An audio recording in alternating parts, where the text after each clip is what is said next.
Overcoming the fear of failure, embracing change, and building confidence. Fear of failure is a universal human experience, a shadow that looms over our ambitions, whispering doubts that can paralyze us. It's the voice that questions, what if I'm not good enough? Or what if I fall short? Yet, this fear, while daunting, is not insurmountable. Overcoming it is not just about silencing that voice, but about transforming it into a catalyst for growth, change, and unshakable confidence.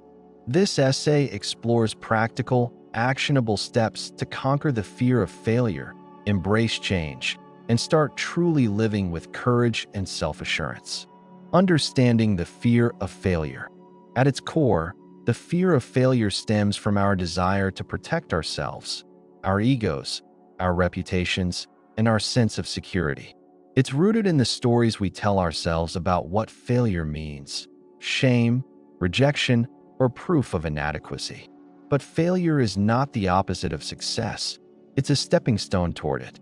Every great achievement in history, whether scientific breakthroughs, artistic masterpieces, or personal triumphs, has been built on a foundation of setbacks.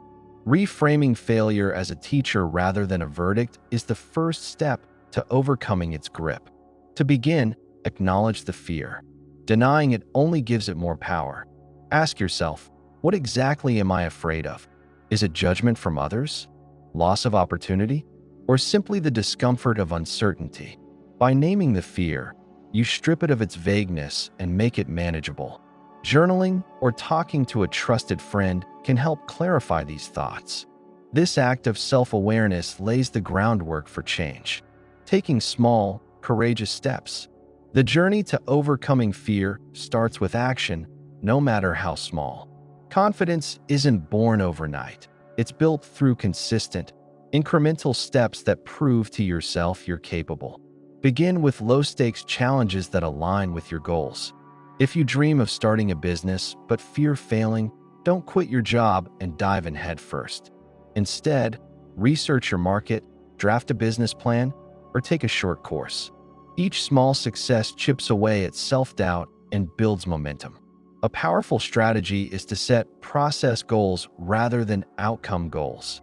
For example, instead of aiming to get a promotion, an outcome you can't fully control, commit to improving one skill each week or networking with one new colleague monthly. These goals focus on what you can control, your effort and growth, reducing the pressure of external validation. Over time, these small wins accumulate, creating a reservoir of confidence that drowns out fear. Reframing failure as growth. To live fully, you must redefine what failure means to you. Consider the stories of successful people. J.K. Rowling was rejected by multiple publishers before Harry Potter became a global phenomenon. Thomas Edison conducted thousands of experiments before perfecting the light bulb. Their failures weren't endpoints, but data points, lessons that guided them forward. Adopt a growth mindset, a belief that your abilities can improve with effort and learning. When you view setbacks as opportunities to grow, they lose their power to paralyze. One practical tool is the failure debrief. After a setback, write down what happened, what you learned, and how you can apply that knowledge moving forward. For instance, if a presentation at work doesn't go as planned, note what went wrong, e.g., rushed delivery, lack of preparation, and create a plan to improve, e.g., practice with a timer, seek feedback. This exercise transforms failure from a dead end into a roadmap for progress. Embracing change with resilience. Change is inherently uncomfortable, especially when fear of failure lingers. Yet, change is also the gateway to living a fuller, more authentic life. To embrace it, cultivate resilience, the ability to bounce back from setbacks. Resilience begins with self-compassion. Instead of berating yourself for mistakes, speak to yourself as you would a friend. Replace "I'm such a failure" with "I didn't get it right this time, but I'm learning." This shift in self-talk fosters emotional strength and openness to new experiences. Another key to resilience is building a support system. Surround yourself with people who encourage growth, not perfection. Share your goals and fears with them. Their perspective can help you see challenges as surmountable. Additionally, practice adaptability by exposing yourself to new situations, whether it's trying a new hobby, speaking up in a meeting, or traveling solo. Each experience, even if imperfect, strengthens your ability to navigate uncertainty. Cultivating confidence through action. Confidence is not a prerequisite for success. It's a byproduct of action. The more you act despite fear, the more you prove to yourself that you're capable. Visualization can be a powerful tool here. Before tackling a daunting task, close your eyes and imagine yourself succeeding. Not just the outcome, but the steps you take to get there. This mental rehearsal reduces anxiety and primes your brain for action. Another confidence booster is to celebrate progress, no matter how small. Did you speak up in a meeting despite your nerves? Celebrate it. Did you finish a project, even if it wasn't perfect? Acknowledge it. These moments reinforce your belief in your ability to act and grow. Over time, this self-trust becomes a shield against fear. Living fully, fear and all. Ultimately, overcoming the fear of failure isn't about eliminating fear entirely. It's about learning to coexist with it. Courage doesn't mean fearlessness. It means acting despite fear. To start living fully, clarify your why. What matters so deeply to you that it's worth facing discomfort? Whether it's pursuing a passion, building meaningful relationships, or leaving a legacy, connecting to your purpose fuels the drive to push past fear. Finally, practice patience. Change is a process, not a switch. There will be moments of doubt, setbacks, and discomfort. But each step forward, no matter how small, is a victory. By reframing failure, taking action, building resilience, and celebrating progress, you create a cycle of growth that transforms fear into fuel. Conclusion: the fear of failure is a formidable barrier, but it's not a wall, it's a gate. By understanding its roots, taking small steps, reframing setbacks, embracing change, and cultivating confidence, you can walk through that gate into a life of courage and possibility. Start today, not by aiming for perfection, but by taking one bold, imperfect step. That step, and every one after it, is how you overcome fear, embrace change, and truly start living.